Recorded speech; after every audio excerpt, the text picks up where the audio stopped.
Now that Factor 3 are finally defeated, we're back to some more simplistic issues, but the result is going to see the X-Men facing off on some major bruises, including a horror icon.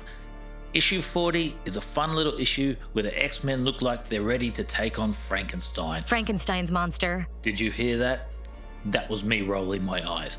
Anyway, as I said, I don't mind like a random once off where there's like Frankenstein's monster or similar departure from the norm, as long as it doesn't happen too often and it's not interfering with any major story arcs, etc. I'm down. Oh, and honestly, as long as it doesn't take itself too seriously. I mean, let's face it, it's going to be Frankenstein's monster. It's going to be a little bit corny. Oh, okay, so this is going to be a serious one then.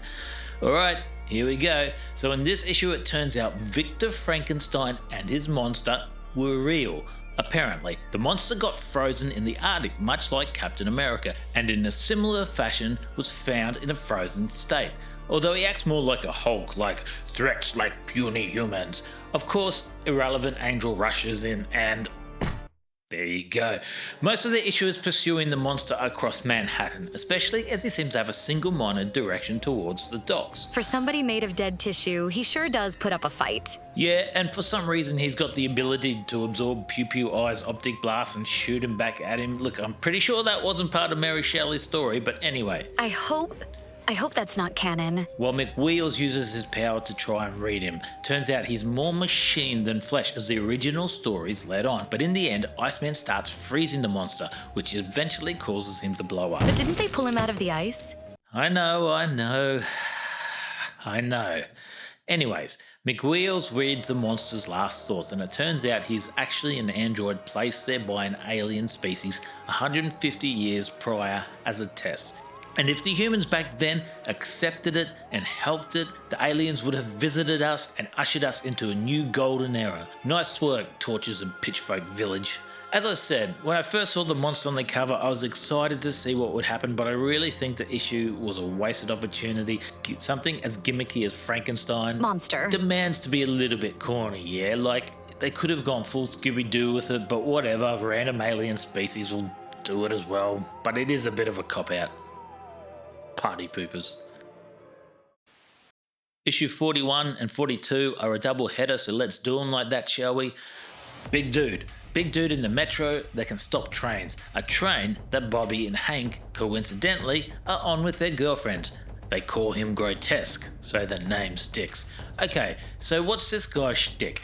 Let's get the whole thing out of the way, shall we?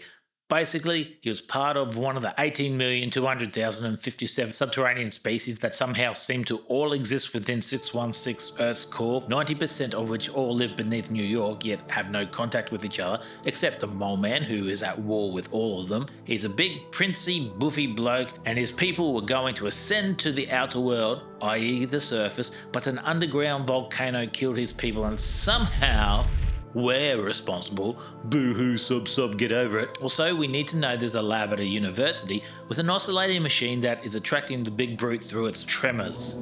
Not those tremors. Now, it's also important to note that back at the mansion, Irrelevant Angel and Pew Pew Eyes want to go help Hank and Bobby, but McWheels is all like nonchalant and refuses Token Jean to go, which upsets the others. Most of this episode is the X-Men pursuing Grotesque as he still arrives to the university and the oscillating machine. Next-ish, Irrelevant Angel and Iceman return to McWheels, but through Jean, he still apparently refuses to help Pew Pew Eyes and Beast, who are still after Grotesque. Their opponent makes short work of them, but he is still having these visions of a man operating the oscillating machine, causing tremors that affect subterranean Earth. Now, all the X-Men return to McWheels and want a bit of a chat, but Jean's like, nope, still can't go in there. But little do they realise, McWheels isn't actually there. Cut back to Grotesque. He's found his oscillating man. He rips through the walls. He grabs a man only to reveal it's McWheels. What? Grotesque throws him aside. He's going to ramp up the machine so he vibrates the whole continent into ruins. All he needs is to pull that one single lever. He reaches out and the X-Men enter. Pew Pew Eye shoots the monster's hand. Beast kicks him in the back. Irrelevant Angel is playing with glow balls. Iceman tries freezing him. Token Jean, helps up McWheels, and then she helps him slow the machine down with her own mental powers. McWheels adds his to hers. Not really sure, as I thought he could only read minds, but hey, he gets closer, forcing his powers on it. Grotesque is still successfully defending himself from the X-Men, but notices the machine slowing down. Distraught, he rips and tears into it. Not sure why he thinks that will help, but hey, we all have our moments. The machine explodes, and when the smoke clears, there's McWheels. Still unmoving. Is he? He's gone. Is this like the time he faked losing his powers? I don't know. I mean, it's not the biggest story to die over. It's just a scratch, surely. But maybe he's dead for reals. Guess we find out next issue. Hey, thanks for listening. If you enjoyed this approach, please like and subscribe for more videos. And remember, if you're interested in reading the full story, the easiest way is to sign up to Marvel Unlimited at marvel.com/unlimited. I need to breathe.